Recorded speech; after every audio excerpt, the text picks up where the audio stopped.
આજે અમારા નટવર ઝુંઝુનવાલા હતા ફૂલ મોજમાં, એટલે જો હાય હેલો કરે. ગુડ મોર્નિંગ મિત્રો, આપણે નહીને થઈ ગયા ફ્રેશ ને હવે જશું આપણે ક્યાંક બહાર. રૂમ માંથી નીચે આવ્યો હતા તો આ બ્રુસ લી રહ્યો ગુંગા કાઢતો તો, બોલો લો.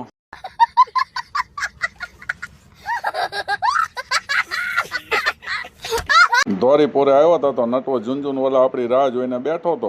ત્યાંથી આપણો રથ લઈને નીકળી ગયા આપણે આમીનને સ્કૂલે લેવા જવા માટે. ત્યાં પહોંચ્યો તો ખબર પડી કે એ તો ઘરે જતો રહ્યો છે. હું જોવા ઘરે પહોંચ્યો ત્યાં તો મારો બેટો સામે આવીને કે વિડીયોને લાઈક કરો, બોલો લો. પાછું એક નવું કામ આવી ગયું ને ત્યાંથી ઉપડી ગયા આપણો રથ લઈને જોરાવનગર સવા હોસ્પિટલે. ફાઇનલી પહોંચી ગયા આપણે સવા હોસ્પિટલે. આપણે લેવાનો હતો એક રિપોર્ટ, એટલે આપણે જઈ છીએ હવે અંદર. પણ અંદર જોયું તો ગળદી જેટલી બધી હતી ને, અને હજી આપણો રિપોર્ટ આવ્યો નહોતો. આવી ગયો ત્યાંથી હોટલે હતા મકસુદભાઈ ઉભા હતા. આ છે અમારા દાદા. બસ તો મિત્રો, આજના બ્લોગમાં અહીંયા જ સુધી. મળીએ નવા બ્લોગમાં. ત્યાં સુધી આપણી ચેનલને સબસ્ક્રાઈબ કરી દો, લાઈક કરી દો અને ચેનલને શેર કરી દેજો. Tata, bye bye.